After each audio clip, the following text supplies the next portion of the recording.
A'udzubillahi minasyaitonirrajim. Bismillahirrahmanirrahim. Teman-teman, kali ini ada pembahasan dari ucapan Kang Bahar Smith, di mana Kang Bahar Smith ini memberikan statement yang sangat-sangat ngawur, dan kengawurannya itu dinisbahkan kepada Allah Subhanahu wa Ta'ala. Saya tidak habis pikir kenapa mereka ini memberikan statement-statement. Kebanyakan dari mereka, oknum-oknum yang banyak ini, mereka memberikan statement selalu di depan publik dengan cerita-cerita khurafat, takhayul, dan bahkan mengada-ada perkara neraka, perkara akhirat, bisa memadamkan api dengan jari kelingking, bisa masuk surga bolak-balik, sampai-sampai mereka ke surga ada bekas pasir di kakinya, main pasir di surga. Saya tidak tahu kenapa mereka ini beragama dengan cara yang sedemikian rupa, teman-teman. Mereka ini mau menyamai Nabi, sudah mau menyamai Nabi. Mereka ini memang benar, innallaha ala kulli syai'in qadir. Allah itu maha segalanya, Allah itu maha bisa atas apapun, dan tidak ada yang tidak mungkin bagi Allah. Tetapi kita punya rambu-rambu. Dalam beragama kita punya rambu-rambu. Kalau mereka ini enggak. Malaikat pencatat amal buruk dibuat berhenti. Enak, kemaksiatan bisa merajalela pada waktu itu, karena tidak ada amal buruk yang dicatat sama sekali. Terus setelah itu Mi'raj 70 kali. Serba kengacoan. Semua rata-rata yang diceramahkan oleh oknum Habib ini. Ya Allah. Nah, orang-orang seperti ini, kan orang yang sudah terganggu mentalnya, jiwanya, gangguan jiwa. Mereka ini bukan lagi orang yang bisa dianggap wali. Secara di dalam Al-Quran, surat Yunus ayat ke-62-63. Ala inna awliya Allahi la khawfun alaihim wa la hum yahzanun. Alladzina amanu wa kanu yattaqun. Ya, sesungguhnya wali-wali Allah itu tidak punya rasa keraguan di dalam hatinya, di dalam pikirannya, di dalam semua tindak kelakuannya.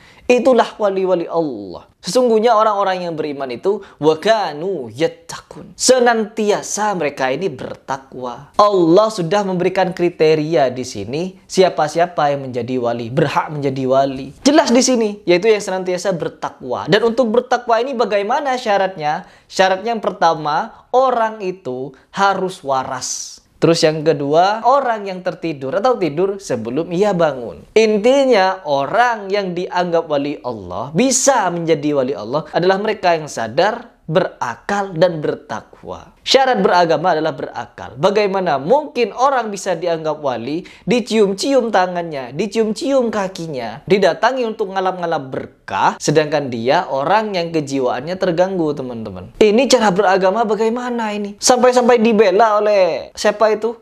Menantunya Habib Rizik itu. Mereka itu saking cintanya kepada Allah, akalnya sampai diangkat.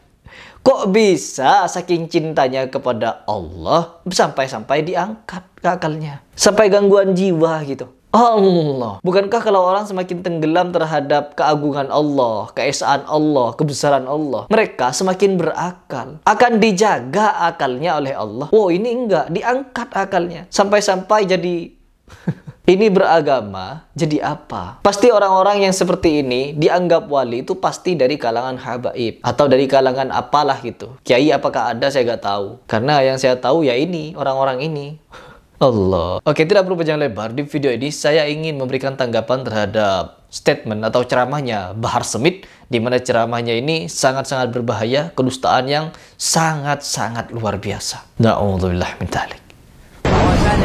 Barang siapa yang membaca Yasin, maka kelak di akhirat akan Allah Subhanahu wa Ta'ala ciptakan bagi orang tersebut 99 istana yang temboknya terbuat dari emas putih, tanahnya terbuat dari kasturi. Setiap satu istana terdapat 99 kamar. Setiap satu kamar terdapat 99 ranjang.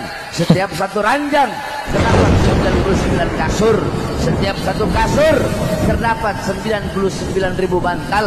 Setiap satu bantal terdapat 99.000 bidadari. Ini yang Allah persiapkan bagi orang-orang yang suka membaca Yasin. Allah, dapat dari mana dalil ini? Setiap orang yang membaca surat Yasin gitu kan. Jadi surat Yasin saja yang harus dibaca teman-teman untuk mendapatkan keutamaan-keutamaan di surga. Mendapatkan 99 istana teman-teman. Di setiap per istana itu dia mendapatkan 99 kamar. Dan setiap 99 kamar ada 99 kasur. Dan di antara 99 kasur ada 99 bantal. Dan di antara bantal-bantal itu ada 99.000. Waduh, banyak sekali teman-teman.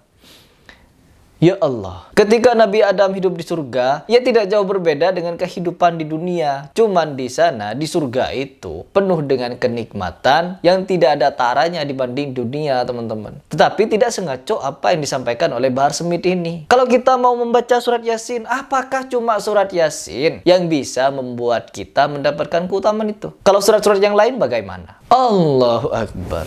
Ini adalah suatu statement yang tidak ada dalilnya, tidak ada landasannya, dan dinisbahkan kepada Allah Subhanahu wa Ta'ala. Allah katanya yang mau ngasih, Allah yang mau bikin. Bang, Allah itu bertindak atas kehendak Bahar. Tidak ada. Selama saya membaca beberapa keutamaan-keutamaan membaca surat Yasin, selama saya mendengar ceramah-ceramah, apa itu keutamaan surat Yasin yang sesuai dengan isi dalil-dalil, tidak ada satupun yang menyebutkan di dalam Al-Hadis kalau membaca surat Yasin sekian akan mendapatkan keutamaan yang disebutkan Bahar Smith. Tidak ada. Ini adalah kedustaan yang benar-benar nyata yang disampaikan oleh Bahar Smith, teman-teman. Bahkan tidak berhenti di situ. Saya ada satu video lagi di mana Habib ini memberikan keutamaan.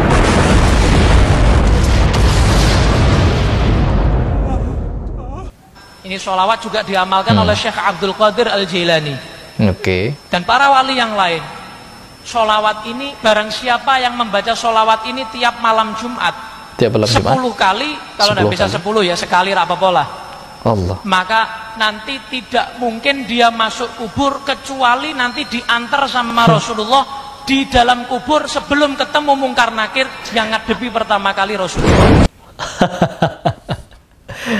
Allahu Akbar. Yang Habib satu berbohong tentang Al-Quran, teman-teman, yaitu Bahar Smith. Yang Habib satu lagi berbohong tentang sholawat. Barang siapa membaca sholawat ini pada setiap malam Jumat 10 kali, setelah dia wafat, masuk liang lahat, diantar sama Nabi Muhammad SAW. Jadi kalau untuk membaca sholawat, nunggu hari Jumat dulu, nunggu malam Jumat dulu. Ya, selain malam Jumat, tidak usah baca sholawat. Apa sholawat-sholawat itu ada yang khusus. Sholawatnya begini kalau malam Jumat, kalau Sabtu begini, kalau Minggu begini, Senin begini, Selasa, Rabu, Kamis. Jadi ada jadwal-jadwalnya, teman-teman. Ini hanya karangan-karangan mereka. Memang benar tidak ada salahnya membaca 10 kali dan lain sebagainya. Intinya kita bersolawat itu untuk menyadarkan diri, untuk menghormati Nabi Muhammad, bukan untuk diantar ke kuburan dengan arwahnya Nabi Muhammad. Enggak kalau ini. Pokoknya kalau kamu mengamalkan sholawat ini, setelah kamu wafat nanti diantar sama Nabi. Ya, mulai kapan Nabi Muhammad pernah mengucapkan kalimat seperti ini? Wahai umatku,